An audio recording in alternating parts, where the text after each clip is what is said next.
Hello, my name is Matthias, and welcome to the Game Week 21 edition of the FPL School podcast. With me today, I have, as always, my co-host Kevin, and he has already made his two transfers, he's made two transfers, taking a -4 hit to bring in Ivan Toney, who is going to captain this week. That's a bit of a spoiler for the plans for Kevin, which we're going to talk about at the end of this podcast. But yeah, basically, we talked about our FPL plans earlier today, and I said like the Kevin move would be to do Richarlison and Toney and Captain Toney, and then just straight ahead, after like two seconds of thought, you had done those transfers, basically.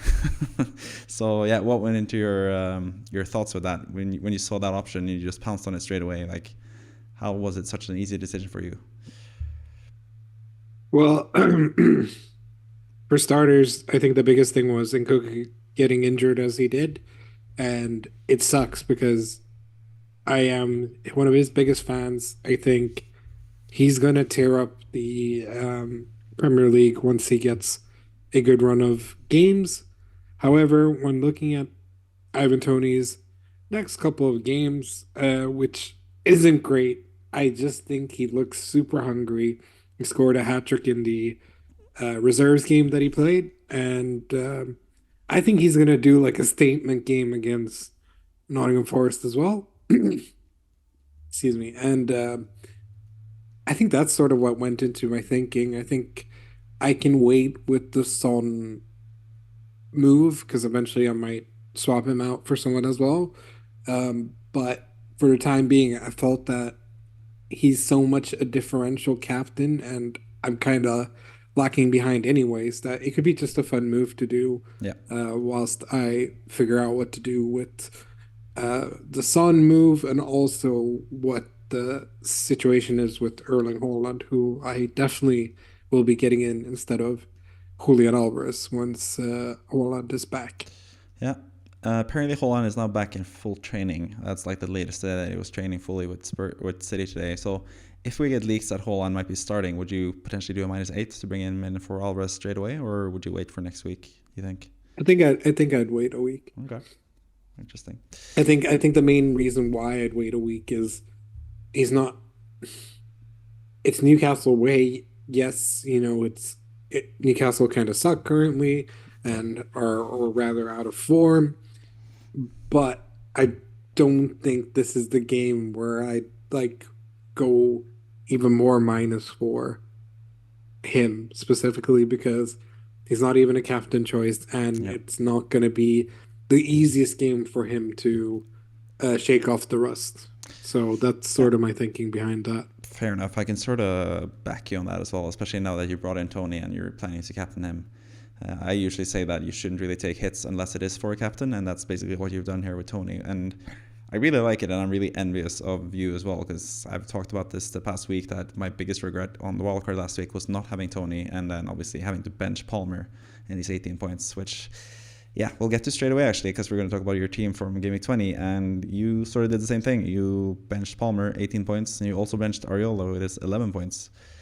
Pretty annoying, I guess, but at the same time, you still had a pretty good game week. You didn't fall for the captaincy change trap. You still went for Salah, who is still the greatest fantasy Premier League player of all time. We both had a lot of faith in him, and you even had Watkins as vice captain, so you didn't even have Alvarez as vice captain when many other people captained Alvarez. But you did take a -4 hit to bring in Alvarez for Solanke, and then to bench Palmer, which I can't really criticize too much considering I did the same move by benching Palmer, but I think like expecting Alvarez to get 4 more points than Palmer, which is basically what you're doing with that transfer. I don't think that's the best way to go about things, but at the same time, what do I know? I also benched Palmer with 18 points. So, how do you feel about the game week in general? And in general, if you look at your transfers made, all your players got more points than the ones that you sold, and you ended up at 87 points as well. So, all in all, you should be really happy about your game week. But what do you think in general about your game week yourself? I think it's really frustrating that we didn't get any. Um, I think it's really frustrating that the main thing that I find super frustrating is the fact that there was no leaks about Nkunku because that would have been such an easy swap for me to bench Nkunku because he's been getting so much sporadic playtime as of late. So I've Yeah. thought about it. Another thing that I told you about was I was in Sweden And sometimes in Sweden, I get the UK times for the website and sometimes the Swedish updated time. I didn't realize that the updated time was the Swedish time. So I logged in at 11:59. The time was 12, so 11 o'clock here in the UK. And I was looking at goalkeeper swaps, Areola and Flecken. So I thought I had started Areola over Flecken. So it's really stupid that I left it so late. I was never expecting Flecken to do well as well. So it's a bit frustrating that's where I really felt hard done by. Benching Palmer never felt good, especially considering the fact that he was well rested and all this type of stuff because he hadn't played due to suspension. And yeah, it's super frustrating that he ended up going crazy. I mean, I had 29 points on the bench, which is just outrageous. But at the end of the day, I went plus on every move. Trippier sucks. Gordon did all right. And Solanke, who I said would blanked, but it's super lucky. Like, I can't believe out of the goals that they scored that Solanke wasn't the one who did it.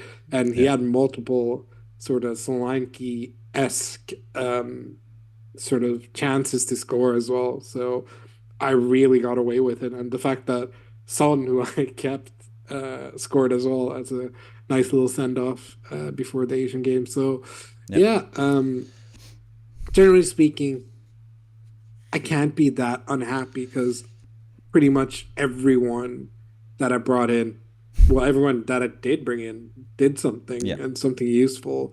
Saka even scored for once. Son scored. Salah went ham. Alvarez, Watkins, like 80.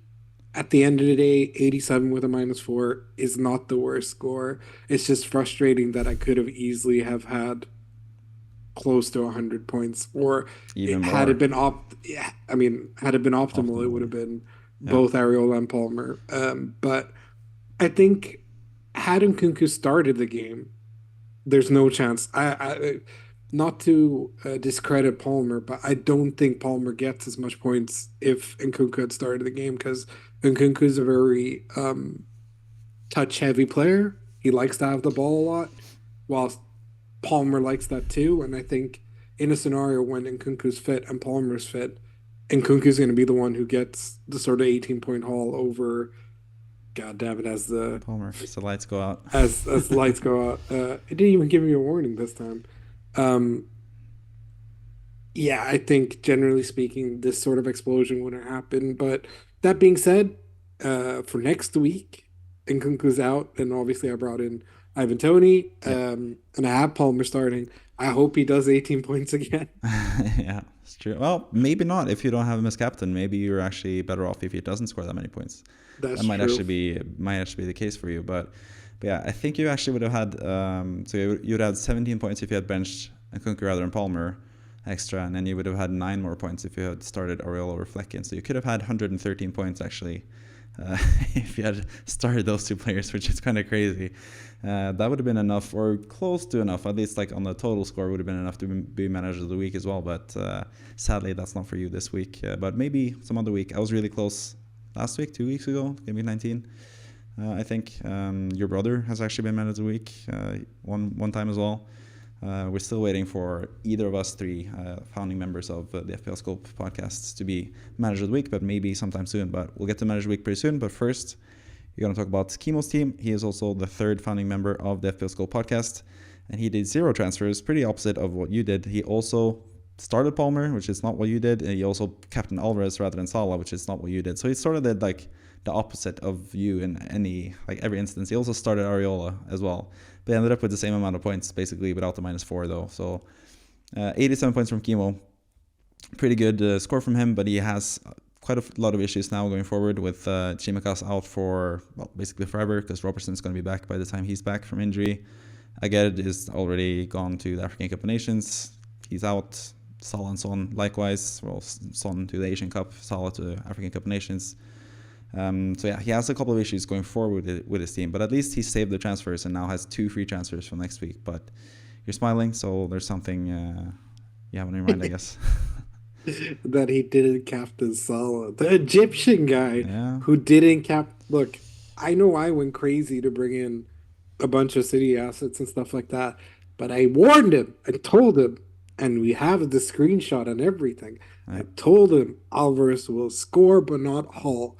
And unfortunately, I mean, I would have been happy if he hauled too because I technically do have him and stuff. Yeah. But man, it just was written in the stars that Salah was going to go crazy against Newcastle, and he did. 16 points is nothing to laugh about. So I will laugh at Kimo about it though. Yeah. That's also sort of what I predicted in last week's podcast. I said that maybe he'll captain someone else just because he doesn't really captain Salah that much for some reason. He has a bit of a personal beef with him when it comes to politics and stuff. We're not going to get into that too much. But maybe that made an effect to his team. But yeah, for me and for you, Salah was clearly the best captaincy choice, especially with Newcastle struggling so much as they have done lately. But at the same time, he also had Trippier still in his team, so maybe he was sort of hoping that Trippier would get some return in that game, but yeah, it was meant to be. Trippier didn't even play, I think, and he didn't have a defender to come on for him either, with Haggard and Chimikas being out as well. So he could have done a transfer there defensively, I guess. But yeah, he does have the 2 free transfers now, which is going to be really handy for a lot of the players that he need to shift around. But yeah. And even if he had done Trippier to Gusto or whatever we said last week, Gusto got 0 points as well, so it would have been the same, basically. Yeah, 87 points for Kimo. Could have been better for him as well if he had made the right captaincy choice. And he might even go with a bit of a rogue captain next week as well, but we'll get into that at the end of the podcast. Let's move on to the manager of the week, which is once again Leonard Kasiandima, who's been the manager of the week in another week as well. But this time greatly helped by the bench boost and 23 points from Areola and Cunha from the bench. Interestingly enough, though, Trippier didn't play, and Chimikas with 0 points as well because he was injured. So basically, I had 2 players on the bench, and they scored 23 points. Not quite as much as your 29 points on the bench, which you could have had on a bench boost if you had bench boosted. But still, that helped him get 112 points, which is enough to be manager of the week. And anyone watching can also be manager of the week if you join the mini league, the FPL Scope mini league, the league code V9JT0D. And if you're the highest scoring manager in one particular game week, you'll get featured on the podcast where we talk about your team from the past game week, which made you manager of the week, and then the next game week, what your plans should be into the future. But this team, basically, Salah's captain, correct choice. Palmer starting, even with the bench boost. Palmer starting, correct choice. Hwang Hee-chan, another nice point return from him before he left for Asian Cup. Watkins 8 points, Son with 9 points before he leaves for Asian Cup. Guehi from playing as a defender and got an assist, I think. I think that's how he got the points for Crystal Palace. And also Cunha off the bench, obviously. That's like the main differential that this manager from Zimbabwe had. Kind of interesting to see someone with 2 Wolves players attacking wise. That's an interesting tactic, which we'll get more into for the plans as well for the future. But yeah, looking at this team, both in terms of this game week and the future, do you have anything to say? What do you think about the decision to bench boost? Is that something you potentially could have done? Or is that something that seems a bit weird when you don't have 4 starting players on your bench? I mean, we didn't know for sure that Trippier was not going to start, I guess. So Yeah. that's probably why he went for it. But yeah, I think FPL sometimes can get a bit too formulaic, that everyone sort of does the same tactics and stuff like that. So Yeah. kudos to him for just having that feeling that, hey, I really like some of the players, especially with Cunha as Yeah. well. I get why he benched him. Solanke's in good form and stuff like that. And bringing in Jared Bowen for that specific game, and Bowen having been in good form, and West Yeah. Ham just generally speaking being in good form, I can't fault him, and I think it was the right decision to give it a go at least. And then 112 points is great. The only thing that's a little bit unfortunate now is the news about Bowen, because now it's both Bowen, Hwang Hee-chan, and Tsimikas that he's gonna have a little bit of a headache with. And Son as well. Yeah. So it'll be interesting to know. He used only one of his 2 available transfers, so he's going to have 2 available transfers for next week at least. Okay. Well, I'm sure once we get to it, there's going to be some fun suggestions that we have. Yeah. But generally speaking, I think it's good to go against the grain. Yeah. If you get a good feeling, just go for it. I've been kind of lucky with that in some regards. I think I personally, I'm never gonna say I loved my Nkunku 7 points. That was a Christmas miracle. Yeah. I found that so hilarious. Yeah. So you know what? Just you don't have to always follow everyone's advice because like loading up on Manchester United players game week 1, doubling, tripling up on Arsenal, doing this, doing that. Yeah. All everything looks good on paper, and and then when it gets applied, it doesn't work. So when you take a risk and it works, man, just enjoy it. Yeah. And credit to this manager as well, who's third in the FPL Scope Mini League and is like, I think like 10K or 8K or something in the world right now, which is really, really good. I think he has like 1,246 or 48 points or something like that. So really high score so far. And yeah, kudos to him. Used his bench boost, obviously, but still doesn't really mean much. 23 points is something that I would expect for my bench boost, at least. So yeah, they ended up working out well for him. So we'll see about the next future weeks. And the 2 transfers, at least, will give him some advantage going forward, just like it did with, or will do with Kimo as well. So it'll be interesting to go back to that as well. Next up on the agenda is looking at our predictions from last week when it comes to the results. And personally, it was a terrible game week for me. In general, I only had 3 correct results, and that was Aston Villa beating Burnley, Man City beating Sheffield United, and Liverpool beating Newcastle, which were all pretty obvious picks in general. So apart from that, I got 0 correct scorelines or results in general. You also got 0 correct scorelines, but you got 7 correct results. You basically had every game down pat, apart from the Man United game against Nottingham Forest, where they lost 2-1 rather than winning 2-1. And then Fulham beating Arsenal, which was also quite a surprise. And then you actually backed West Ham to beat Brighton, and that ended up being a 0-0 draw. And it probably should have been a Brighton win, if we're being honest here as well. But yeah, in general, good week for you. Happy about the week, I guess. Any things you sort of think look egregious now, looking back on it? Or do you stand by every single prediction, basically? I think I stand by every prediction, apart from um, West Ham? maybe no, not West Ham. Maybe Nottingham Forest, simply because I should have realized more.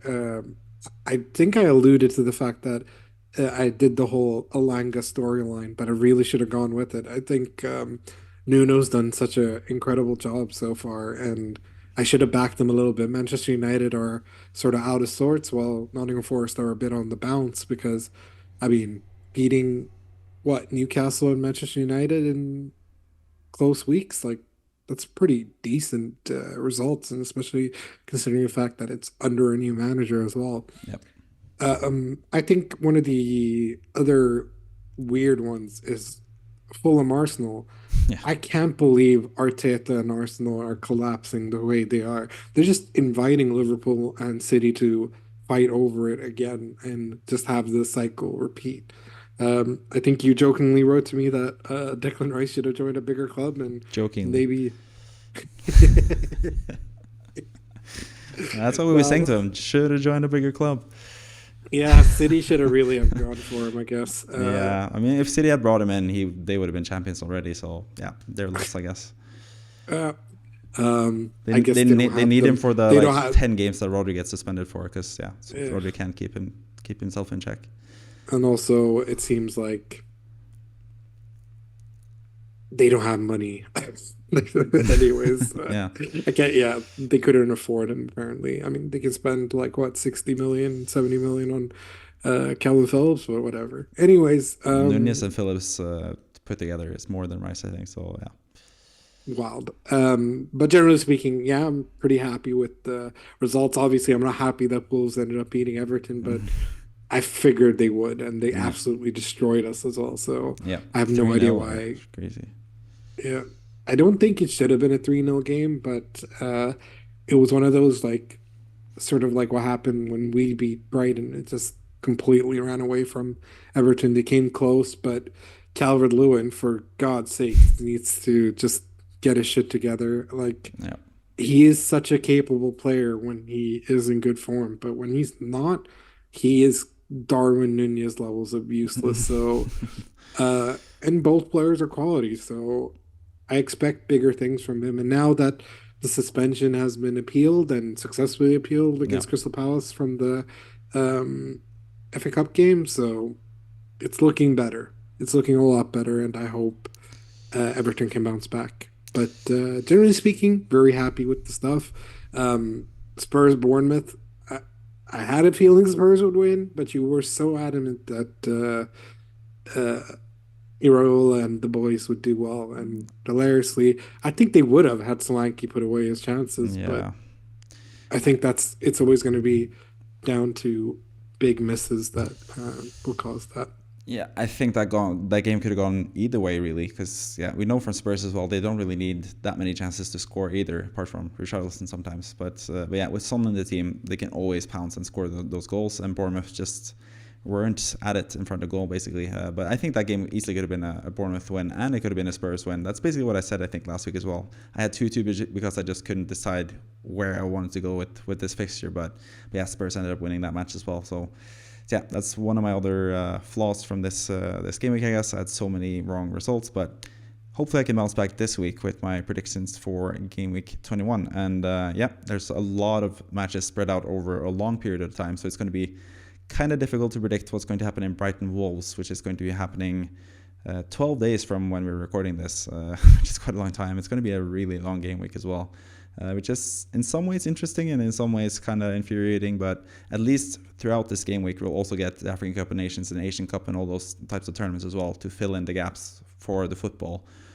So that's going to be nice for us, especially us two who like to watch international football as well, or not international football, but like football outside of the Premier League at least, and see players from outside the Premier League. And yeah, especially African Cup of Nations I think is a pretty prestigious tournament that's going to be really fun to watch. So really looking forward to that with a lot of fun teams with fun players and stuff in general. So that's going to be interesting. But when it comes to the Premier League fixtures, there's going to be the normal slate of 10 games, no blanks, no doubles in this game week, even though it looks like a double game week because it's such an elongated game week, I guess. But if you'd pick out 3 games that you're the most excited to or the most interested in, I guess, to look at from these fixtures, which 3 would it be, do you think?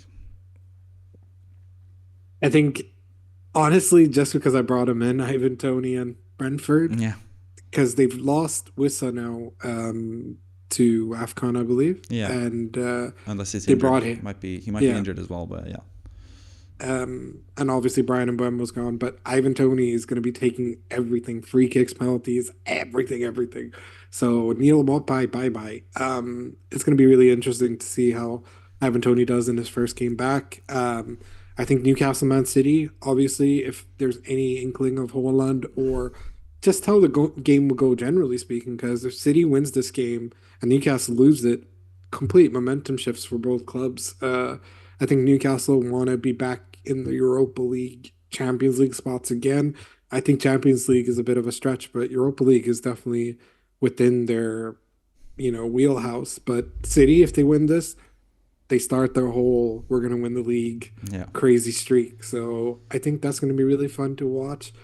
Um, I'm also pretty interested in Manchester United Spurs. Yeah. Obviously, it's Ange versus Ten Hag. It's a game which Man United have previously lost, so it's going to be really interesting to see just how these teams manage without certain aspects, like with Spurs without Son Yeah. and Man United, who have just been so inconsistent, but have shown some signs of life at home at Old Trafford. So it's going to be interesting to see, and I think it'll be interesting to see how Timo Werner plays because I have a feeling they brought him in so he can be used immediately. So if it's sort of Richarlison, Brendan Johnson, and Timo Werner, just it's going to be an interesting Yeah.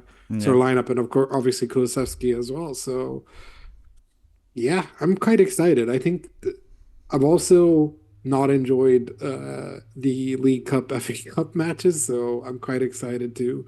Well, that's a lie. I've seen some really nice goals, including Pedro Porro, but Bamford, I can't. Yeah, I just, former FPL legend. I definitely just want to see Premier League action again, even though the Everton Aston Villa game sort of gives me nightmares because I'm going to be working until 3. So it's exactly when I finish the game starts and I'm going to be pissed off. So yeah. Yeah.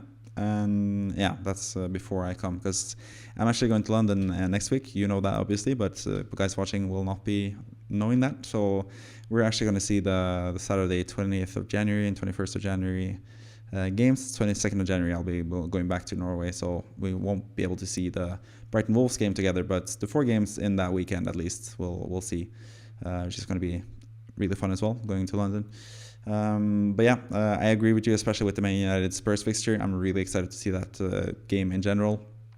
I did do my team selection video earlier today, and or yesterday when you're watching this video, if you're watching this on the day that it came out, and I'm looking into bringing in Garnacho actually, and I think he has a decent chance of scoring in this game. I think Spurs is high line, and all the players missing for Spurs, it just makes me wonder what's going to happen in this game, because I don't know if that new centre-back, Dragushin, is going to be back or ready to play for this game. And if he's not, it's going to be Emerson Royale and Ben Davies, I guess, again. Even if Ben Davies is fit to play, I don't even know if he's fit to play now. He might be injured as well. So I think it's going to be a really interesting game, and it's sort of the same as the Bournemouth Spurs fixture last week.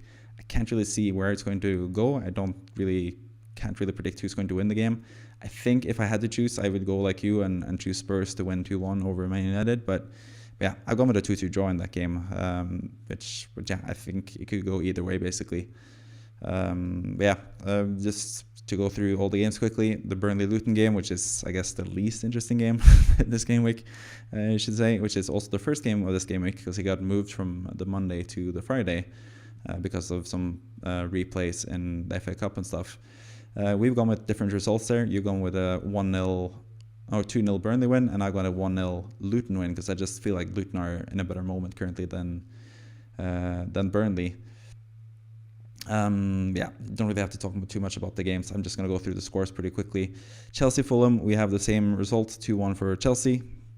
Narrow win for them. Fulham have been sort of hard to beat, just as we saw now against Liverpool in the League Cup semi-final as well, the first leg.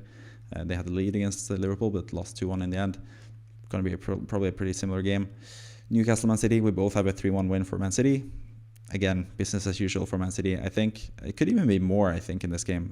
What do you reckon from the Newcastle Man City game in general? Do you think it's going to be likelier to be like a close-knit game, like a 2-1 sort of game, or do you think it's more likely to be like a 5-0 sort of explosion, sort of similar deal to what Liverpool had against Newcastle?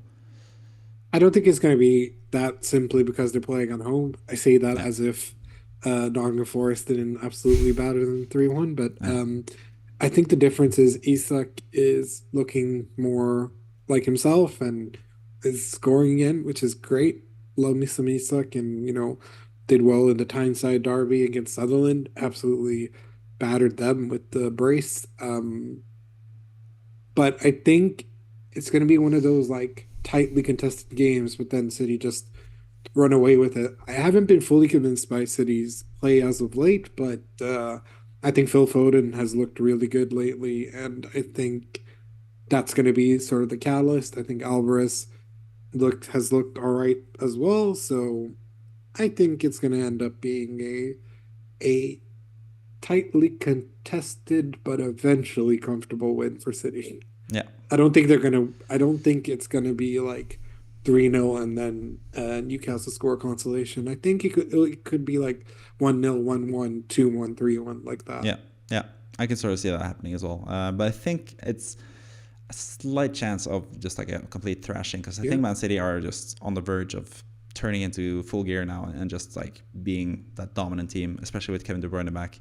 He's probably going to feature for at least 30 minutes of this game, and we know usually Kevin De Bruyne against Newcastle, we've seen a couple of bangers from him in those games, so that could definitely happen, or a quick assist like he did when he came back in the cup game as well. Everton Villa, we have gone with opposite results. You have backed your own boys in blue, Everton 2-1. I've gone against Everton 2-1 loss because I think by the sheer amount of dislike, as our friend Stian would say, but hate, as we would say, you have towards Aston Villa, you don't really have the best of memories from playing against Aston Villa, I think. But you backed Everton in this game still. What made you do that, and you actually believe that, or is it just because you're a fan of Everton and you want to back your boys? I honestly don't think they're gonna do it, but I think it's one of those sort of games because like Everton have been going through these stretches of like really good, then really shit, then really good, then really shit. And I think this we've been really unlucky. We've had some crazy decisions against us. Do I think am I part of the conspiracy theory? Yes, I think there's been some really fucking weird decisions against Everton, especially against Man City. We always tend to have some dubious things ruled against us. However, I think that's why we might get the win, especially because Dominic Calvert-Lewin's appeal was successful too. I bet he's edging to shut up the Evertonians that have been on his back, me included. Yeah. So I want to back Everton, and I want to see that we can do something at home. Does that mean that Aston Villa can't win 2-3-4-1? 100%. They're in good form. Unai Emery's looked really regiment with his side, and Aston Villa have just been impressive from start to finish. They got super lucky against Manchester United as well, where a game which they were pretty much in cruise control for most of it until waiting for a miracle finally scored Rasmus Højlund. So yeah, it's going to be a tough game, but you know what? Let me back my boys for once. I didn't back them against Wolves, and they lost, so I'm going to back them Yeah. against Aston Villa, and we're going to win. So yeah. Yeah. Fair enough. Man United Spurs, I talked a bit about earlier. I have 2-2 in that game. You have 2-1 for Spurs. What do you make of Spurs now? I think now that Son is leaving for Asian Cup, and also Bissouma and Papisar are also leaving, and most of their players are also still out. I think Madison's out definitely. Van de Ven, I think, is still out. Romero is out for sure. There's just a lot of players missing for Spurs. That's what makes me a bit uneasy about backing Spurs in this game. And Richarlison as well. I don't know. I think he's a good pick still, but I'm just not 100% sold on him. But spoilers again, that's one of the players you brought in. Obviously, you have affinity towards him because he's an Everton legend, at least in your eyes. And yeah, you have faith in him. So you think he'll score a brace in this game and be the magic man of this game, or how do you see this game going in general with all the players missing for Spurs, basically? I think it's like one of those things that Richarlison's one of those sort of players that, oh, God damn it, who is capable of carrying a team on his back. It sounds like a weird thing to say about Richarlison, considering the fact that he's been so inconsistent, but he's lately been great. And I think it's gonna, it might benefit him that Son's gone. It sounds like a very weird thing to say, but Richarlison is one of those sort of players that likes to tirelessly run for the team and etc. And now that he's going to have to do it even more, and be the penalty taker as well. Yeah, he's a good penalty taker, and I've seen what he's capable of doing in the Prem and for Brazil. So I have a lot of faith that he's going to restore it. He recently announced his girlfriend in the weirdest way on TikTok with like a it's sort of like a like a PowerPoint presentation sort of thing. It's really weird and funny. So you know what, his personal life seems to be going well as well, and I know he mentioned a lot of mental anguish and stuff like that. So I feel like just he's in a good moment. He's looking really good when he plays as well. And he loves matches against Manchester United. So I back him. Kulusevski, off the Swedish Player of the Year win, is in good spirits as well. I think a lot of their offensive player, Brendan Johnson, I feel has been quietly having a pretty decent return now. Now that he's getting a decent run with the team. I also think Timo Werner is sort of the perfect Spurs player. He's quick, nimble, and a bit of a bottle job. So I think it's going to work out. It's Champions League winner, my friend. Yes, of course he is. Both him and Howard are living off that win for so long now. For the rest of their career. What are you talking about? They achieved him, CH, all those guys who didn't really work out at Chelsea, who were bought to do what? Win the Champions League, and that's what they did. And that's exactly what they said. And you know what? Credit to Thiago Silva as well.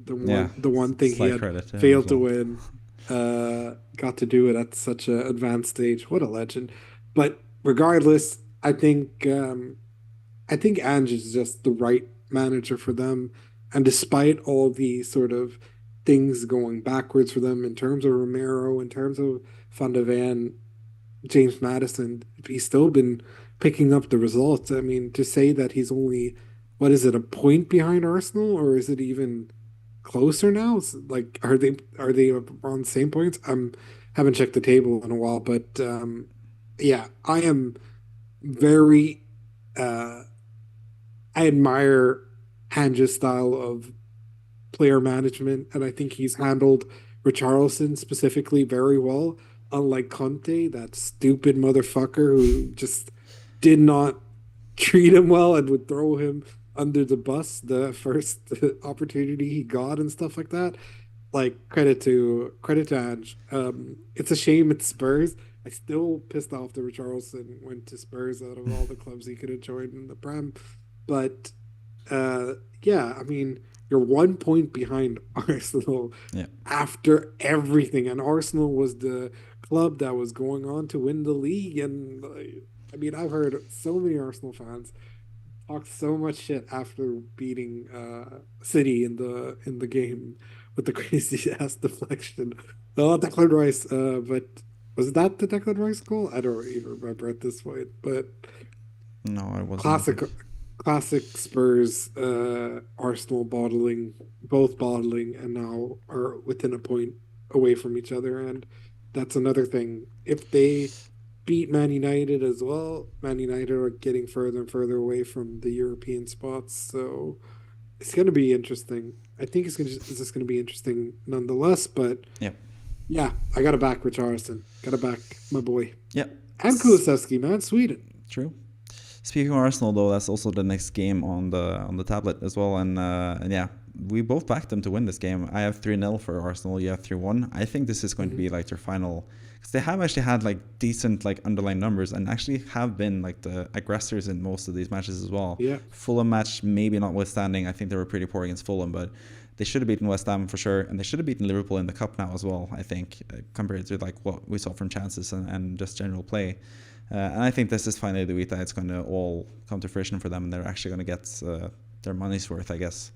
So I have a 3-0 for Arsenal in this game. You have 3-1, so you sort of have the same-ish prediction as well. So, yeah, do you think that as well? Do you think Arsenal will finally manage to get that elusive win now, or do you still think it's going to be a struggle for them? No, I think it's gonna be. I put the one just because Eze and Elise, Elise I is believe injured. Elise is injured though, Yeah. but like the fact that Eze's back is always huge for Yeah. Crystal Palace, and it seems like the sort of match where they could get like a quick counter goal in, which sucks because I have Gabriel in my goddamn fantasy team. But I think generally speaking, this has to be the game where Arsenal wins because otherwise it's not looking good, bruv. Yeah. Like they have to It's, win it's this a game, must-win game for sure. and I think it will be because I think Yeah. Arsenal at home, besides the West Ham crazy that should have ended 3-0, by the way, stupid side Ben Rama. Um, True. And Declan Rice conceding. Yeah. um, Chef's kiss. Not because it's Declan Rice, but more because it was against West Ham Yeah, of all I liked it as well. clubs to do it. I'm a big Declan Rice fan still, but I liked it as well. It's always Yeah, fun when he fails against West Ham, but yeah, yeah, clearly has some love for the affinity for the club that he yeah, for sure, he's won a gonna return. European club. He's gonna Yeah. return once we win the Europa League and they just stay in the. Oh, they were going to be in the Champions League as well, but we'll face them in the Champions League next season. That's fine. Oh wow. Okay. Um, okay. Anyways, I'm so distracted by what you said.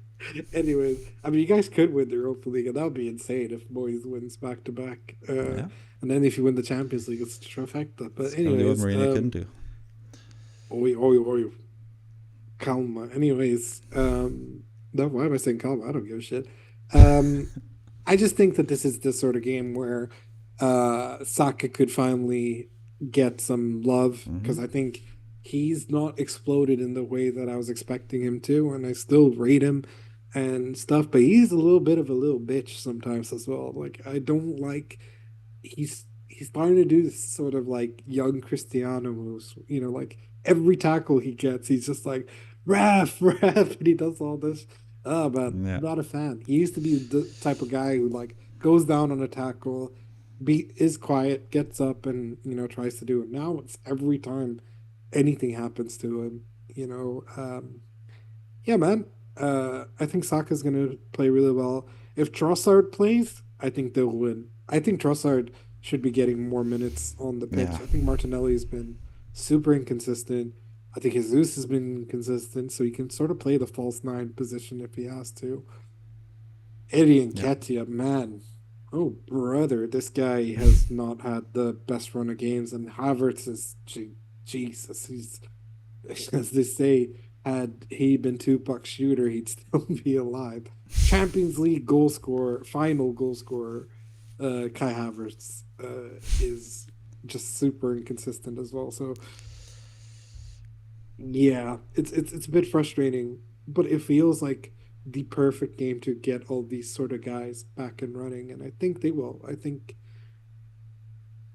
I don't see how Crystal Palace end up winning this, but if they do, uh-oh. Yeah, that would be terrible for Arsenal. Arteta out? Are you on one of those guys? No, I definitely not. However, something's got to give, right? Is it 100 million for Tony? Is it 100 million somewhere else? Is it like a Victor Osimhen? Do you just spend the cash for him? If you do, you're going to get a striker who just scores gajillion goals and is perfect and Yeah, has that Arsenal style to him and very much like a Thierry Henry type in terms of the counters and stuff. So, do you do that or do you pay 50, 60 million for Onana, which is what they're most likely going to do, which I don't get why. Not because not because I don't rate Onana. It's quite the opposite. I think yeah, Onana is great. he's amazing. Future future captain of Belgium and all this type of stuff. Like I have very high hopes for him, but Yeah, I think striker is who they need. I think Jesus is clearly now just a winger at this point. Like yeah, I don't think and he injured so has many that kid times as well.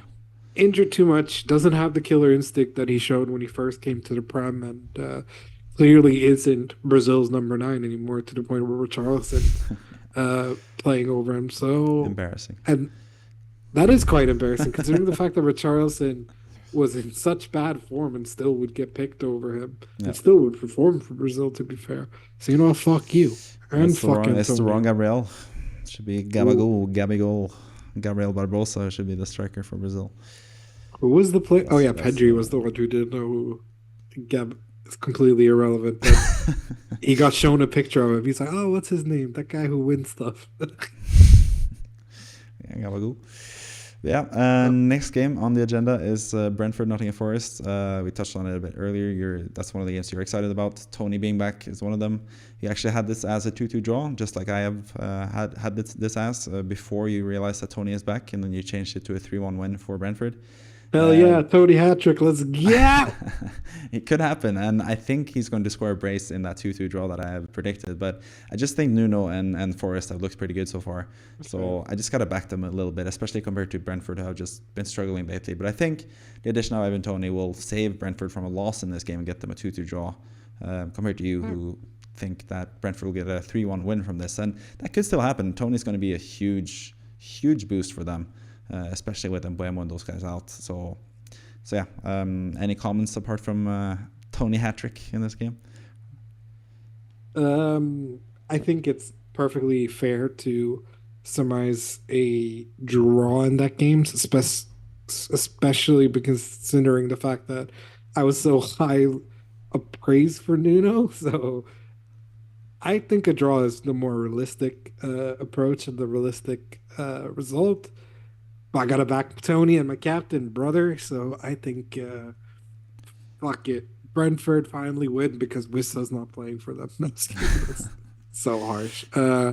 No, I just gotta give some love and mythicism behind the prowess of Ivan Toney, who I can't believe was at Newcastle and now is being touted for apparently 100 million, which is crazy to me. Yeah. The final three games this game week are Sheffield United against West Ham, and I've gone with a 1-0 West Ham win. I think West Ham will be lucky to score even one goal without Kudus, without Paqueta, and without Bowen in this game. I can't really see where the goals are coming from, apart from a set piece, I guess, from Ward-Prowse to one of the centre backs for Souček. But I think they're going to eke out a win. You also have a similar result, 2-1 for West Ham.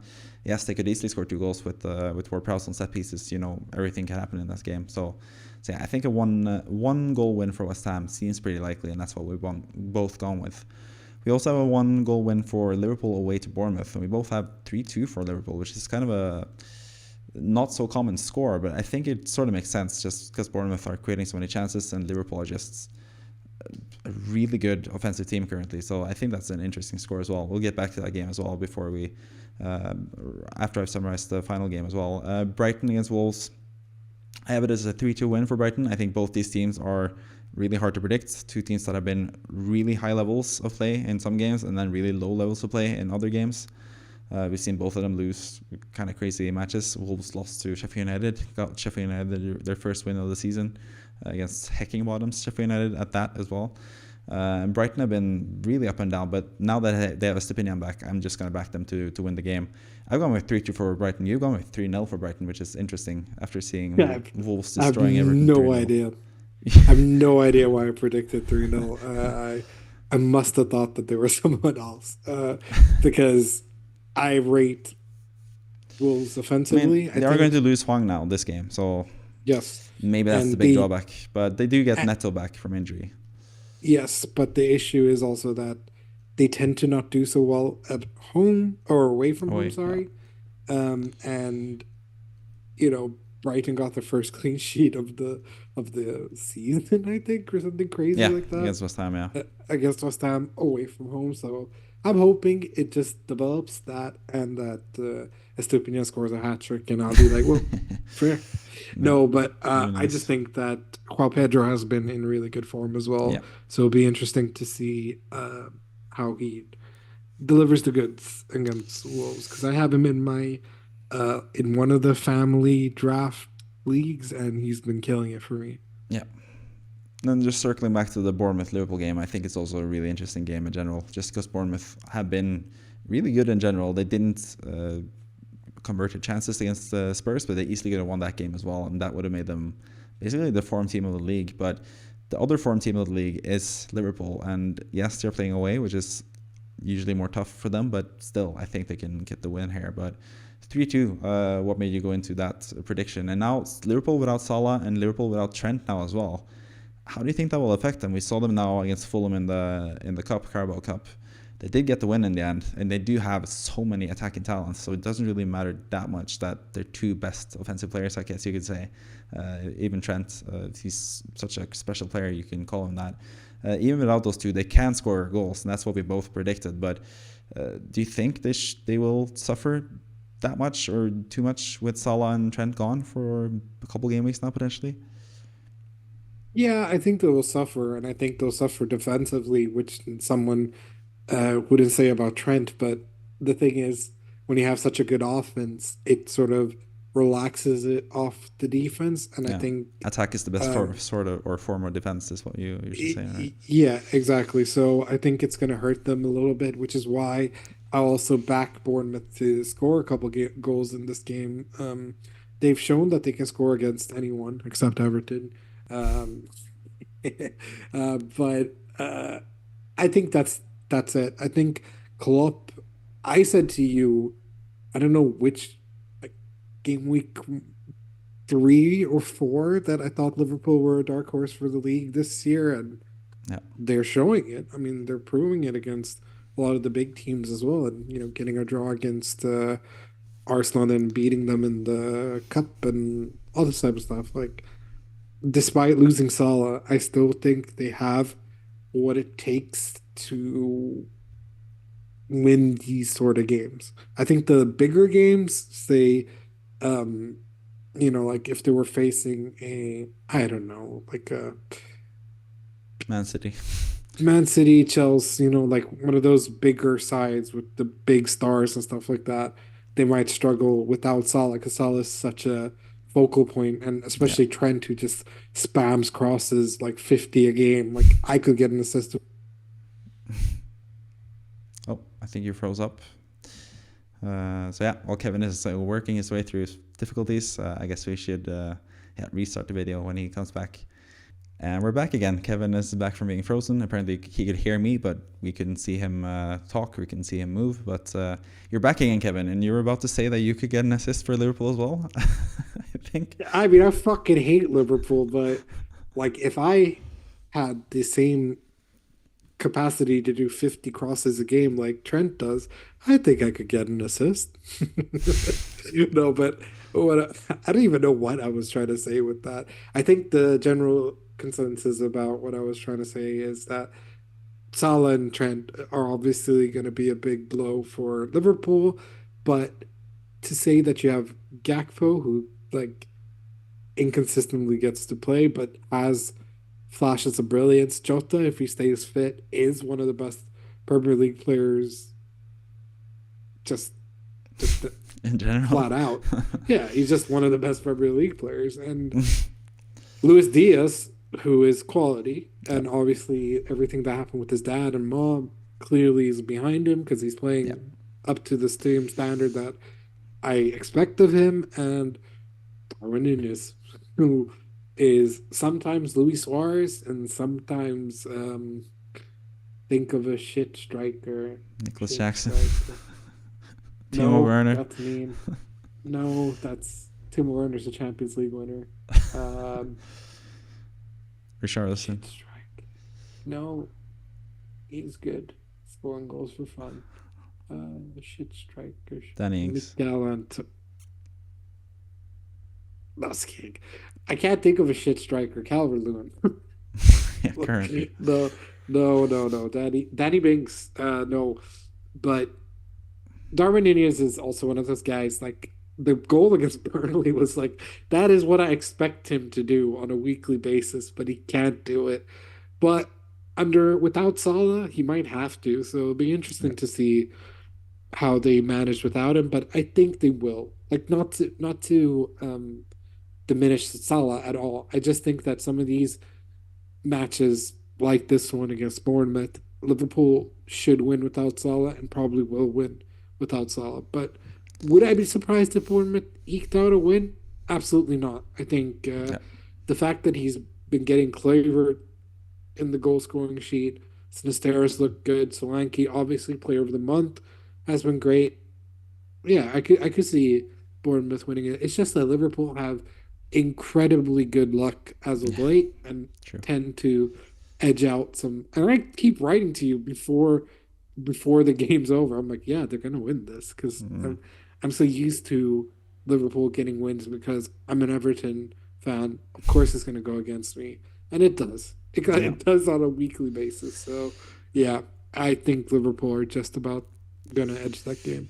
Yeah, I can agree with that as well. And with that, we've gone through most of the games, and just see what happens in these next 2 weeks, basically, where we're going to have all these games. So, yeah, going to be a pretty interesting game week, and we're going to get a lot of news as well when it comes to our future plans as well. That's one of the things I've been stressing this week, that maybe if you can, maybe save your transfers, maybe save your wildcard for next week, because I think that's going to be a pretty big week in terms of getting a lot of information and just like knowing what's going to happen in the game weeks going forward. But speaking of wildcard, as always, I do the weekly wildcard draft on this channel basically every midweek, sometimes Tuesday, sometimes Wednesday. I did that this week as well, but there have been some changes since I did the video on it, because both Trent Alexander-Arnold and Bowen were both injured after I did the video. So I actually updated the team for this podcast. And this is what I've landed on currently. I do have some pressure points where I want to discuss it with you. But yeah, as you can see from last week's draft, Bowen had to be sold because, the Sheffield United game, which he's going to miss now for sure, was basically the main reason that I wanted to have Bowen in the team. Trent's obviously injured, so I think you could save the money. But at the same time, this team does have enough team value to just have Trent on the bench. So maybe that's an option rather than having Gusto. You could just have Trent on the bench saved for whenever he's back as well.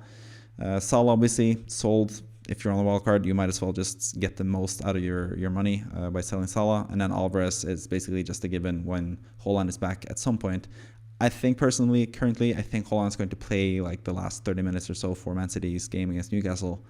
And I don't really back Alvarez for 60 minutes, maybe just about 60, 70 minutes against Newcastle. I don't really back him that much to score. But we have mentioned Toney in this podcast, and you could easily, that's why Haaland is the 13th pick, basically, because I think there is a case to be made to have Toney this week and just transferring for Haaland next week, have Toney as captain this week. I think that's a good choice, but I'm pretty sold on Palmer as the captain's option as well, and I even think Saka is a decent-ish captain's option, so I don't think you necessarily need to do that, but I think it's a fun thing you can do if you need to gain some points, like you, for example, who need to catch up with other people. It's fun to just do moves like that. Especially when you're like 100 points behind like the people you're chasing. It's really boring to just play template and have the exact same team. Like, it doesn't make the game any fun at all. So if anyone watching wants to have fun and have a team currently with like Son, João, Trent, Bowen, all these guys who are either injured or left for international duty, I think a wildcard could be fun. But I think if you can, wait a week for Game Week 22, well, we'll get more information for the future game weeks. But either way, this is the weekly wildcard draft that I have landed on currently. The defense is pretty lackluster, I think, but that's just to maximize the potential profits of having a double game week for Liverpool in Game Week 25, which we're expecting, double game week for Man City in Game Week 25, which we're expecting, and still having the funds to be able to get back Salah and get back Trent for that instance, basically. But yeah, looking at this team, anything that sticks out to you, any players that you think should not be there, any players that you think should be there, take it away. Do you think there's any glaring mistakes from this team in general? No, not necessarily. I think generally speaking is decent. Pedro Porro, I think, might always deserves a shout. Yeah. I think I've been his biggest champion as of late.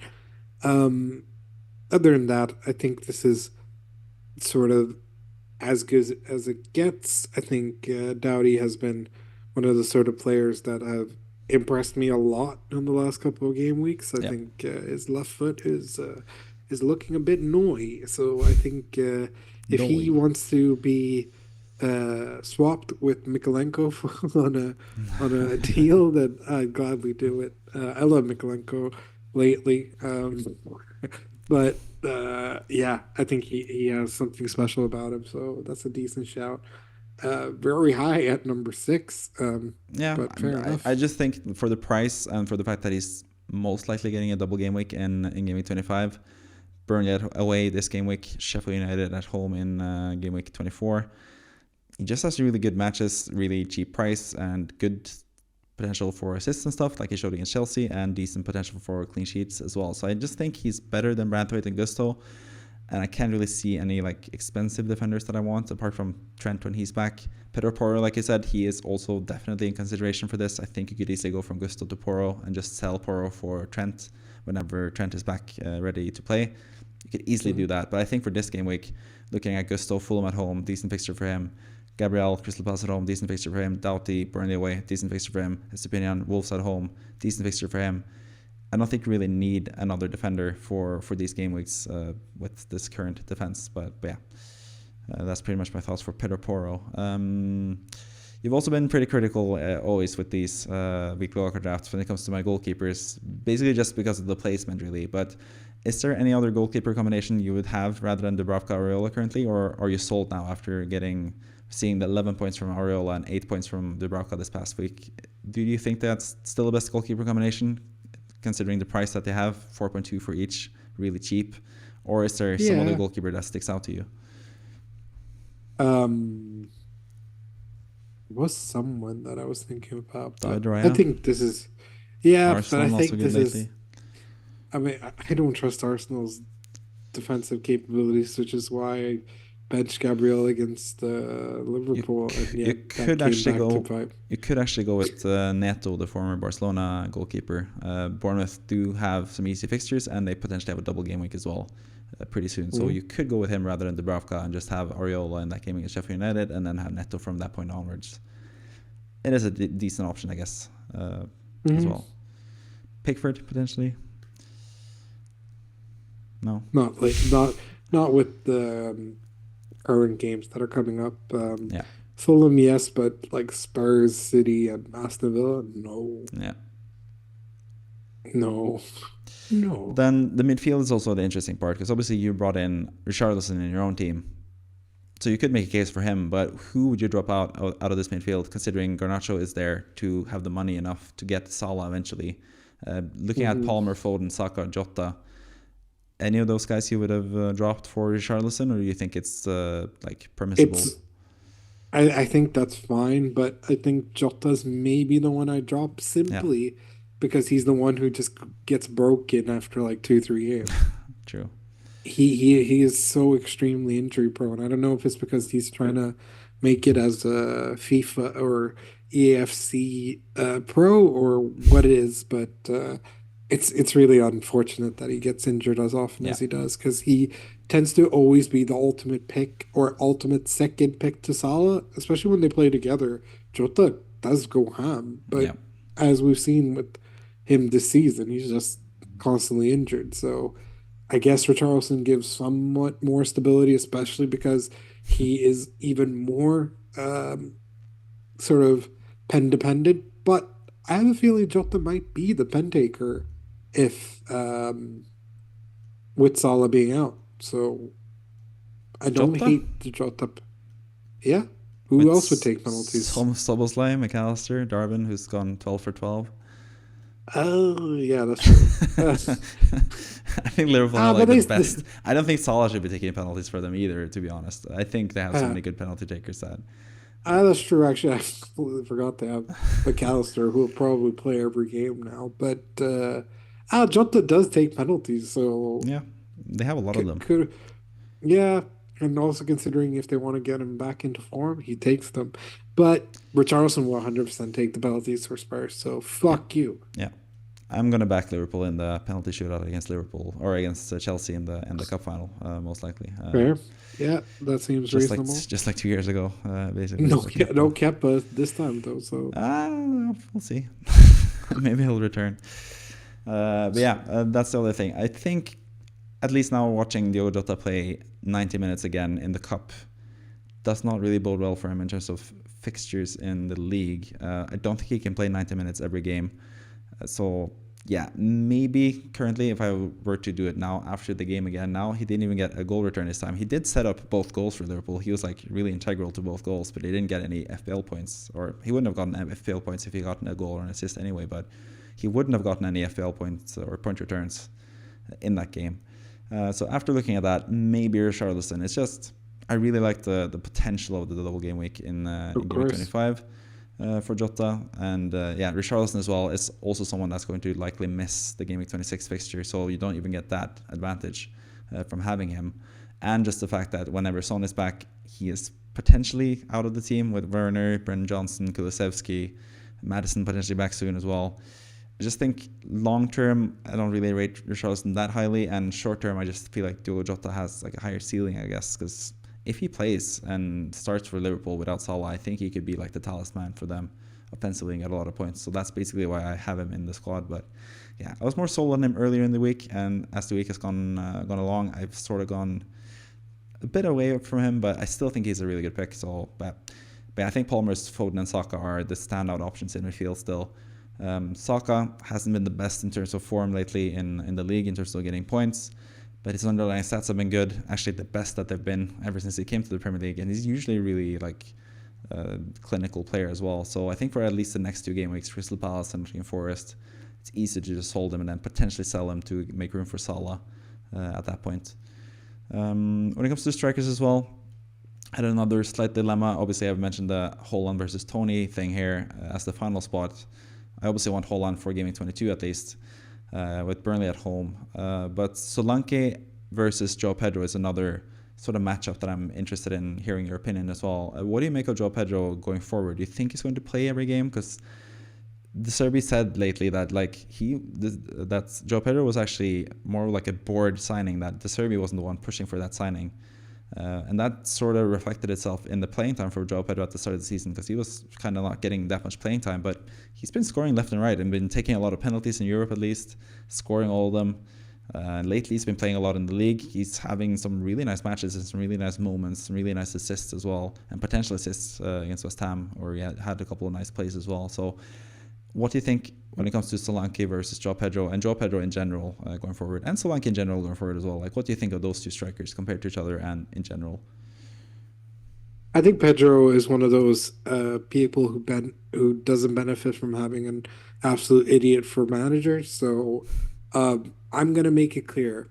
I really like De Serbi, but I don't like the way he treats and rotates certain players, including how he was with Ansu Fati, including how he is with João Pedro. I think João Pedro has, and Evan Ferguson. Why is Danny Welbeck always getting to play over Yeah. both of these talented players who are clearly doing the business compared to Danny Welbeck? Yes, Danny Welbeck's gone some goals here and there, but he's not contributing to the play as well as these other two young players who need the minutes should be getting in that regard. So it frustrates me massively that I think Pedro has played so well that he should be starting every game. Simple Yeah. as. And if you sort of go with the system where Pedro can play like as a cam or sort of like a CF role and play Ferguson up top, then do it. I think that has such fire and ice sort of vibes to it that they could easily play off each other, and they did. I mean, they came really close to linking up against West Ham, and I just think Pedro is 100% someone I would get in my fantasy team. I had him in the beginning of the year, and he scored and stuff, and scored a penalty and etc. But I think he's great. I also think Solanke's been playing out of his skin, but out of the two, is Solanke. I also know how shit Solanke can be. Is Solanke finally hitting his purple patch and hitting his sort of stride? I mean, he is like what, late 20s, right? I think like 26, 27. Yeah, something around there, I would guess. So he's finally hitting his prime and stuff. So 26.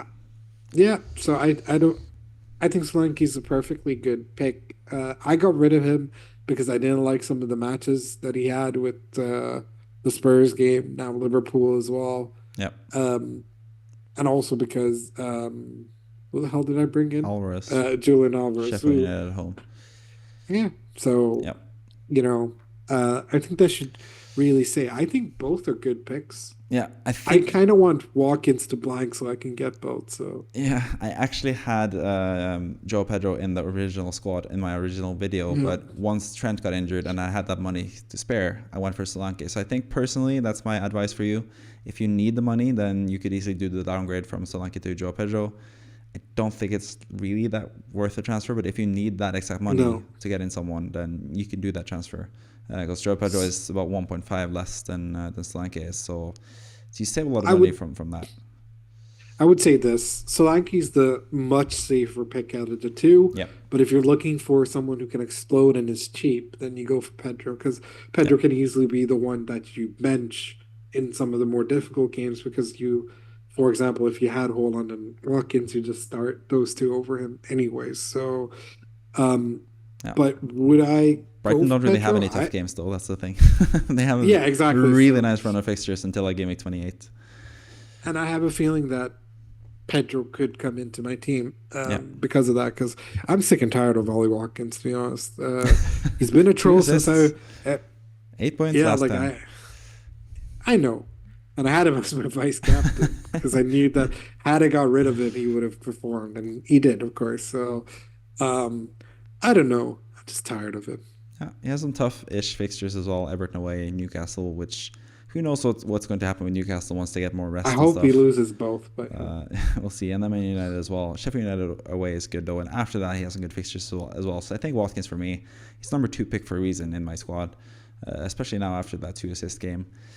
Just reminded that under Unai Emery, he's just been that guy. If you look at 2023 altogether, he was basically second in the Premier League behind Salah for goals and assists.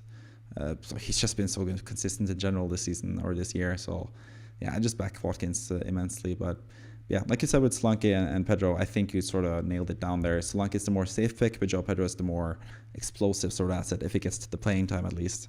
But speaking of Brighton as well and playing time, Estupiñan is back. He's returned in both games since he came back from injury. He scored the goal against was it Spurs when they beat them 4-1 or 4-2, and then he got the clean sheet against West Ham. And was really close to getting two bonus points as well from that game, which annoyingly for you he didn't get because you started him that game.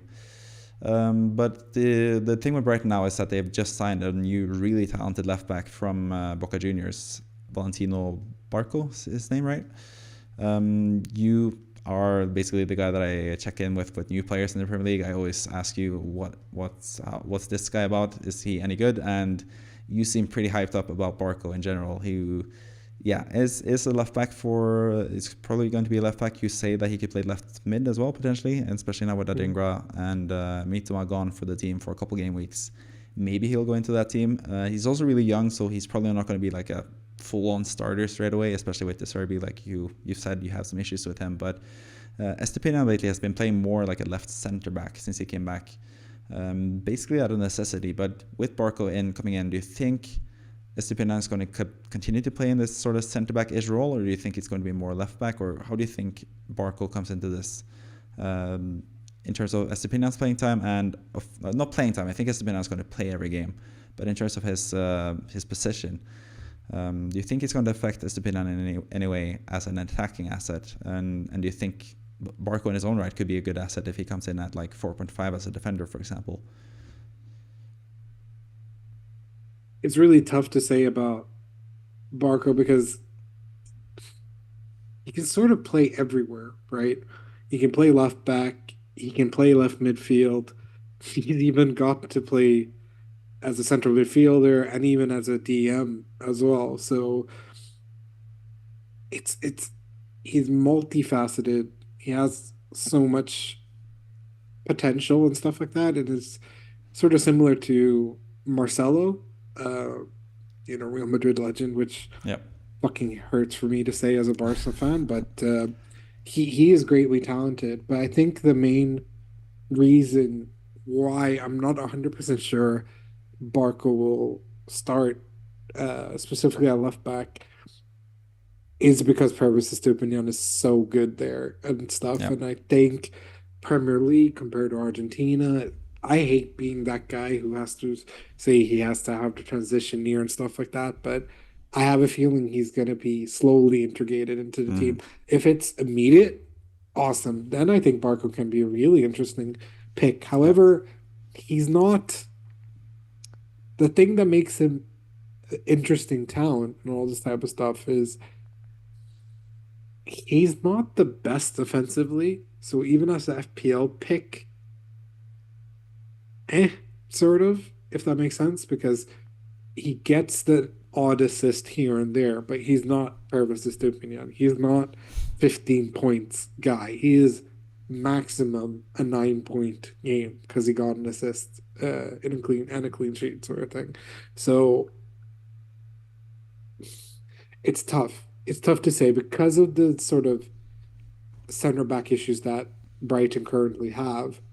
It is very, very obvious that because Estupiñan played at like a left center back position against West Ham, that could be the plan with Barco. Just let him play at his natural position and see where it goes from there. Because De Zerbi likes to randomly. I mean, we've seen De Zerbi play Trossard at out of position, and this player out of position, and that play. Like we've seen all types of crazy players play completely in the weirdest position for De Zerbi. So I think they will naturally let him play at left back. So yes, that could potentially ruin Estupiñan's sort of performances, but I don't think he'll ever be, should we bench Estupiñan for Barco? I don't think it will come to that. I don't think he's there yet to have those sort of demands. I think, yes, it's a big step up for him to get to a Premier League club, but I think that's how he's going to treat it. It's going to be like a transition year where he slowly gets integrated into the team and get to show what he can do. What he can do at left back, decent. Defensively, decent. But he's not, again, I keep having to say this, he's not Estupiñan. Do not expect that if Estupiñan ended up going to, who needs a left back? Chelsea? Everyone's City as well. Yeah. if Estupiñan ends up going to one of these clubs, Estupiñan is going to be the one that you want in FPL, Yeah, not of course. Barco. Like in that regards, like even if Barco had gone to one of these other clubs, I don't think he would have exploded onto the scene. I think he's great. I think he's extremely talented, and there's a reason why I wanted him at Everton, for example, because I think he's part of a good young core, could Mm. become a really good left back one day, but um, heed expectations Yeah. as of current. Yeah. I think you're sort of describing what I'm thinking as well, which is that Barco is probably going to be primed to be the replacement for Estupiñan long term, because Estupiñan is most likely going to go to a bigger club because he's amazing. We're both huge fans of his in general, so Yeah. I think that's going to be the way that it goes. I think Barco is going to play some parts this season. Mostly it's going to be Estupiñan. I think Estupiñan is going to be sort of switching between left centre back and left wing back because he's so good at that role as well. Like he's so good offensively. And yeah, so yeah, I think Estupiñan is still a really good pick. Obviously, I have him as number 4 pick in this team. I have him as the best defender currently to have in the FPL. But I think you can sort of temper your expectations a little bit when it comes to Estupiñan going forward. I don't think he's going to be as good as he was at the start of the season, and as well as the last few games when he scored 2 goals from the last 3 games as well. I don't think that's going to happen too much as well. He scored 2 goals from 0.04, I think, expected goals. But yeah, he's still an amazing pick and still an amazing player, and yeah, someone that we are big fans of in general. But yeah, that's pretty much the entirety of the weekly wildcard draft. That's how it's going to end as well. That's what it's going to be going into next week. When I look at the last weekly wildcard draft, this is what I'm going to reference back to that. But yeah, there's a lot of money in the bank in this as well. I should probably include that in the graphic at some point as well. I should probably look into that. But yeah. Pretty happy with the team in general, and also it leaves you with a lot of flexibility. I think there's a lot of upsides to wildcarding now or in Game Week 22 in terms of maximizing the double in 25. Potentially, we still don't know exactly what is going to be a double game week and what's going to be a blank game week and which teams are going to be playing in which. But I think wildcarding in Game Week 22 especially could be a really good option for those of you like you guys, Kevin, for example, who are struggling with a lot of players to swap out. But yeah. We'll get into the future plans as well for you, for both you, Kimo, and the manager of the week. And yeah, let's just go straight into it, basically, with your team. And like we said at the start of this episode, you've already done your 2 transfers. You've done Salah to Richarlison and Nkunku to Toney for a -4 hit with the view of captaining Toney against Nottingham Forest at home. And I really like it. And you have 7 million in the bank, so that means you have the exact money to go from Alvarez to Haaland. Either for this game week, if you change your mind, if there's leagues that he starts, maybe you do pull the trigger and go with Haaland rather than Alvarez. Or you could just wait for Game Week 22 to do that transfer as well whenever it seems like they're going to change prices. If Haaland's going to go up in price, you have to do it basically before that happens. So I think you're pretty well set up for the future, and I'm kind of envious of your team and your captain. I think Toney is a really fun captain.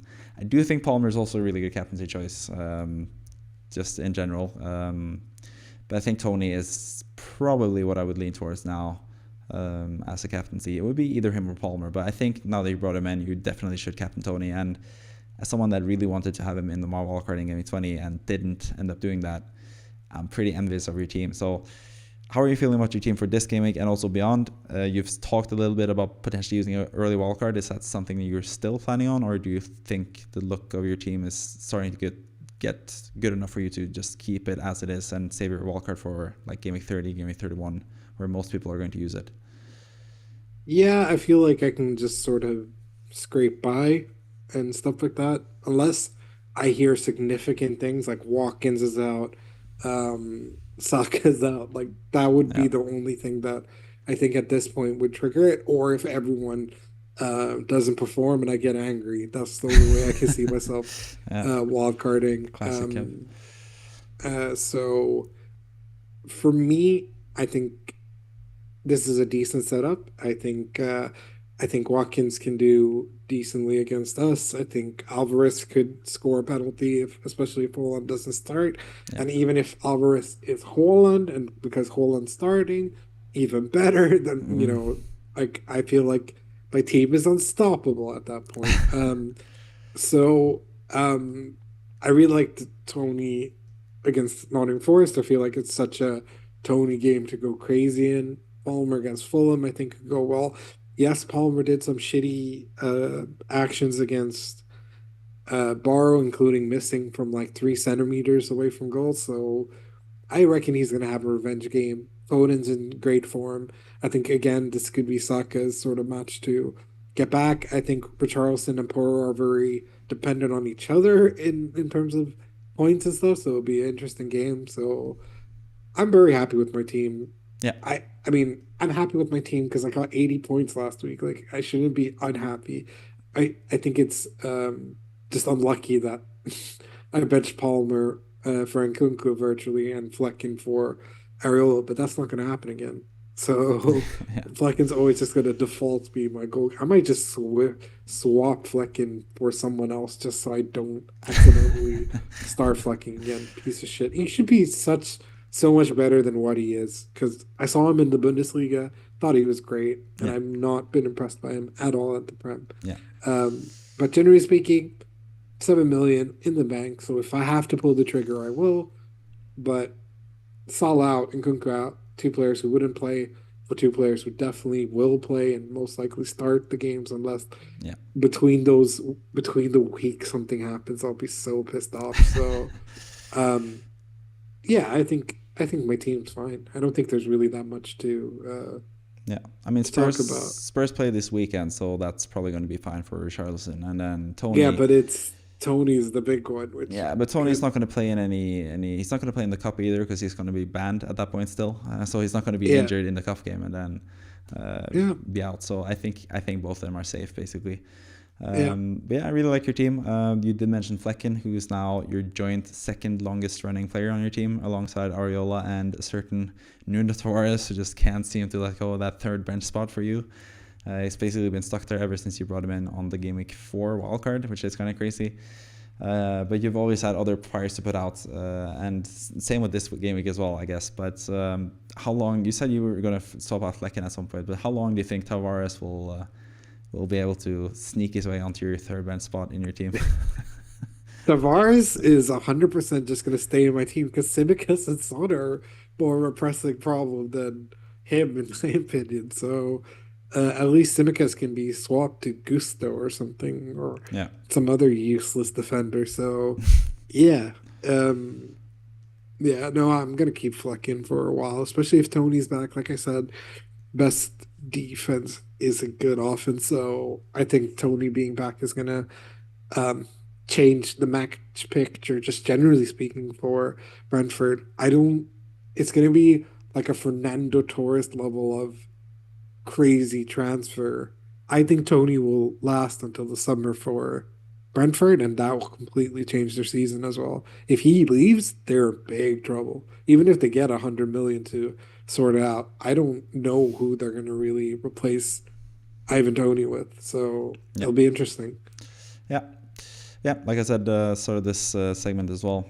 Really like your team, and I really like your captain, and I kind of hope it works out for you as well, because Toney is not really a threat to my rank in general either, so I can sort of be happy for you with those points, even though it will feel kind of bad knowing that I could have had him myself.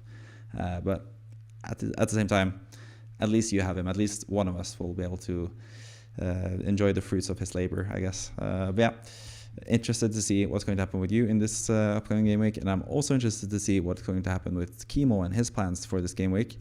I asked him earlier today about his plans, and he basically said Salah to Richarlison or Jota, Son to Richarlison or Jota, and then Agard to Estupiñan.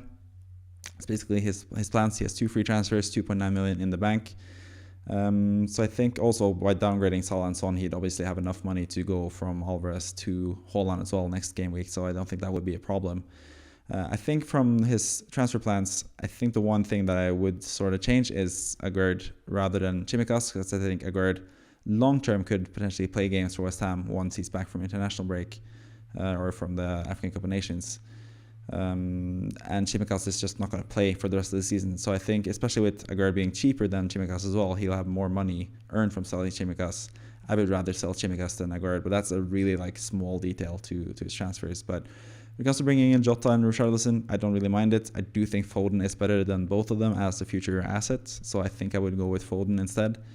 I'd potentially look to keep. I don't know. It depends on Salah. I think, especially for Kimo, who obviously roots for his home nation of Egypt in the African Cup of Nations, it makes all the sense in the world for him to just sell Salah and just hope for Salah to win every game and win the AFCON and then come back in game week 25 super late, and he'll have earned a lot of points from whoever he brought in as a replacement for Salah. But yeah, those are basically Kimo's plans for this game week. His defense is also sort of not the best. Agard and Chimikas out for the foreseeable future. Trippier playing against Man City. He has to start him against Man City at home.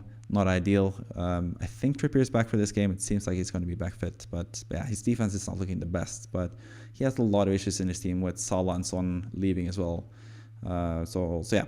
What do you think of Kimo's transfer plans? Any other plans or any other transfers you would look to make if you were in his shoes? What do you think about his team in general? No, I think his team is pretty good. A bit template, if you will, because a lot of us have similar teams in that regard. So, yeah, I think the suggested moves, or is it his moves? Yeah, that's the moves that he proposed himself. Don't hate it. I think Jota, Richarlison, and Estupiñan perfectly worth it.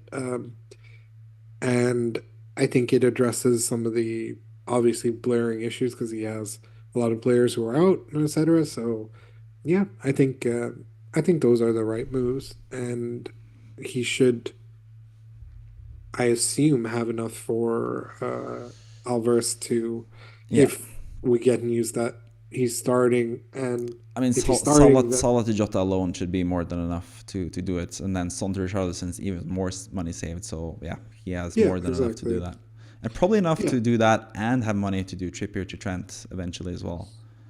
Yeah, so I'd say, yeah, execute this. I think the -4 will be handsomely rewarded because it's not like he should really be starting Gordon when the potential for Jota, Richarlison, and Estupiñan is way higher than for Gordon to get a result. I say as if I hadn't benched him in a 13-point game against Chelsea, I think. So fuck off. So in that regards, I think, yeah. As someone who did a very similar thing with, I guess I had a more obvious game, but with City, me bringing in a bunch of City assets for Sheffield United, I still think that long term, Jota, Richarlison, and Estupiñan is the right move. So, yeah, I'd say execute this. Yeah, I mean, he could potentially. I mean, Gordon is on the bench in this proposed plan, and the Estupiñan move would make sure that Trippier would be benched alongside him rather than Agard, which would be Estupiñan, or Chimikas, which would be Estupiñan in this case. Yeah. I think there's also a case to be made. Maybe just do 2 transfers and wait for the Son transfer to get more information on the midfielders. You can do Salah to Jota and then do Agard to Estupiñan, and you could potentially then start Gordon against Man City. But like I said, not the best fixture. So maybe you just want to do the -4 to make sure that you get that you got a better player. So basically the -4 you just have to take into consideration, is Estupiñan 4 points, or is he going to be 4 points better than Trippier this game week? Is Richarlison going to be 4 points better than Gordon this game week? But then also beyond that, you're going to get a transfer for not just this game week, but for future game weeks as well. So that's kind of the allure of a hit in general, that yes, you will get an upgrade this game week, but then also potentially for the future game weeks as well, especially with Estupiñan and for Agard. That's going to be a massive upgrade in general for the future. So yeah, like I said, my nitpicks would be, I'd probably prefer Foden over Jota or Richarlison. I don't know, Foden over one of those guys, and then probably sell Chimikas rather than Agard. That's basically my 2 suggestions for Kimo here. He did also flirt with the fact of potentially captaining Watkins rather than Palmer. I think in this case, I think Palmer is the best captaincy choice, but I don't really mind people going with a differential captain this week either. But yeah, what do you make of the captaincy shout for those of us that don't have Toney, which is going to be most of us? Do you think Palmer is the straight-up captain? Do you think Saka is potentially better than Palmer? Do you think Watkins or someone else could be a better captaincy shout? Like, what do you think about captaincy in general this week? It just depends on which Chelsea we get. Yeah. Against Fulham, and Fulham haven't been complete pushovers either. They beat Arsenal, so yeah, and had the lead against Liverpool now as well. So with him in his back now and Jim in his back, they're looking much better with him in the side as well. Okay. Jimenez. I mean, they are. No, it's just the way he said that. Anyways, I think Saka is also a good shout. Um, I kind of bought Tony as well because it alleviates some of the pain of having a headache when it comes to captaincy. I think Yeah, Tony is so obvious, especially at home and stuff. Um, but I don't hate Palmer as a captain. I think there's a reason he's my vice. But I think this is, like you said, this is one of those game weeks where have at it. Salah, Haaland, Son, like some of these obvious big hitter guys are out. yeah, So just go for it. I think just instead of we as YouTubers and as people who do a podcast and stuff like that, we just give our suggestions. But at the end of the day, follow what your instincts say as well. yeah, If your instincts say Saka captain, then go for it. yeah. I think Palmer is going to be the popular choice, and I think, after 18-point haul and all the stupid comments and etc. Like I'm just annoyed because I benched 18 points, but it makes sense to go with a guy who has consistently played well this season. I think Yeah. Palmer has proven, like I said many weeks ago, that he was a decent choice, um, and now we all have him. So, um, for that reason, I think Palmer is the obvious pick for everyone who doesn't have Tony. But if you have Tony or you're bringing Tony in, I wouldn't see why you wouldn't captain him, especially Yeah. because unlike, for example, Alvarez, Tony has the ability to haul and can haul against a Nottingham Forest side that, yes, has looked better. And I could see Alanga tearing a new asshole into Yeah. into Brentford, but There's Tony conceding being goals back as is well. that's the thing. And there's a lot of I think there's so much mythicism towards Tony and stuff like that. And for him to score a hat trick behind closed doors and etc. is exactly what I needed to hear to get things and the ball rolling. Yeah. But if you don't have him, it's between Saka, Palmer, and Watkins. I think those are the three obvious picks. I wouldn't um I wouldn't suggest anyone else really. Like maybe another Arsenal player, but who? At the end of the day, Odegaard would be the who's main been one. on and off. Trossard, if he starts, I would say Uh, definitely because, but even then, like people were like, "Ooh, Bossard" when they brought him in, and then he did nothing for them after that. Um, so yeah, I think the obvious pick is Palmer. I'd say second would be Saka, and third Watkins if I were to rank the three. yeah. Fair enough. Nice summary as well. And I think I sort of agree with you. I think Solanke against Liverpool, we both had Bournemouth scoring 2 goals in that game. Solanke has played in Liverpool before, so there is that angle to it. But I'm also not quite sure if he's like fully fit. He didn't play or wasn't even on the squad in the cup game last time around. So for that reason, I would be put off Solanke as well, and especially seeing how many chances he missed against Spurs. I don't know. Probably not the game week to captain him, but this is probably going to be the last differential captain for a long time because Haaland's going to be back Burnley at home next week for Haaland. And from that point on, it's just going to be Haaland every single game week. So this is your final week to do something fun. So yeah, like you said, go with your instincts, go with a fun captaincy choice. There's not really a clear, obvious answer, apart from maybe Toney, if you have him. But yeah, so I think you pretty much summarized it perfectly there. Let's move on to the manager of the week, which is going to be the final segment of this podcast as well. And like we said, when we looked at his team, a lot of flags here, red flags, and Bowen is probably going to be a red flag as well. He is not currently in FPL, but he's most likely going to be not playing against Sheffield United. I mean, it's pretty much confirmed at this point that he's going to be out for a couple of weeks at least. So Son out, Bowen out, João is out as well. Asian Cup for both João and Son for the same team. Salah out for the African Cup of Nations. Chemical is still out injured and he's not even going to play when he's back.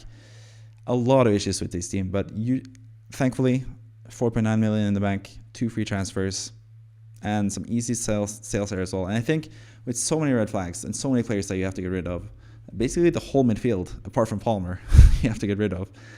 I think it makes sense to just keep Salah because, yeah, he's not the immediate fire you need to put out. And the more game weeks we go past now, the more we get closer to game week 25, and Salah most likely gets a really nice double game week. So I think just keeping Salah. You have a lot of money in the bank, enough to do Cunha to haul on if you do these moves as well. Son to Foden is what I would suggest.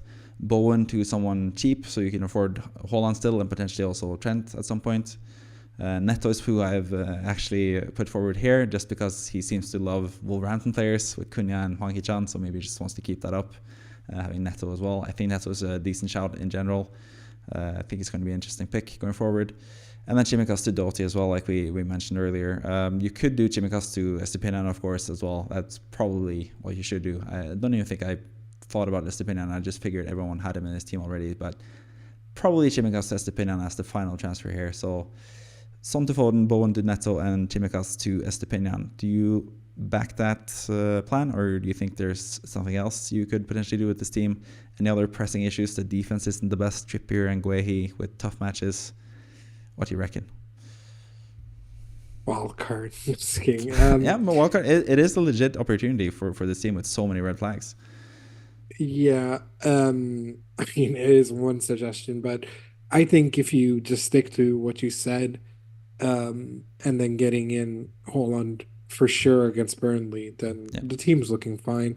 It's then just a question of whether he wants to fix anything else, including, but like, yeah, I mean, I think the suggestions are fine, and then that garnish you enough players to start and maybe bench Guehi, unless you think Crystal Palace can get the win. I think Trippier, I mean, I once benched Trippier against City, and that's when he scored a fucking free kick last year. So, I think getting those three players in who are a bit differentials in especially the final two, I think could be quite fun, especially Neto as well, who we've always been big fans of, who never performed for us when we needed him to, except like one game. So yeah, I think this will suffice for the time being, because I think, like you said, and like we've been saying this entire podcast, or actually, well, previous podcast, because this in that it'll be to a whole complete thing. But essentially, we'll have so much more information once this game week's done. So just do the quick fixes, and then if there's still a bunch of things that you need to fix, then maybe wildcard once you have the information. Yeah, that's pretty much it, I think. And yes, this is once again the Manager of the Week. And like I said previously in the podcast, if you want to be a Manager of the Week, you can join the mini league. The league code is V9JT0D, as always. And as always, at the end of this podcast, I always leave the last word for you, Kevin. And that's when my lights go out as well. It happened to you at the start of the podcast. It happened with me right now as we're closing. I'm done. You get the last word before we close this up. So, Kevin, take it away. Yo, fuck Ollie Watkins and Aston Villa, Everton for the win. Bye-bye.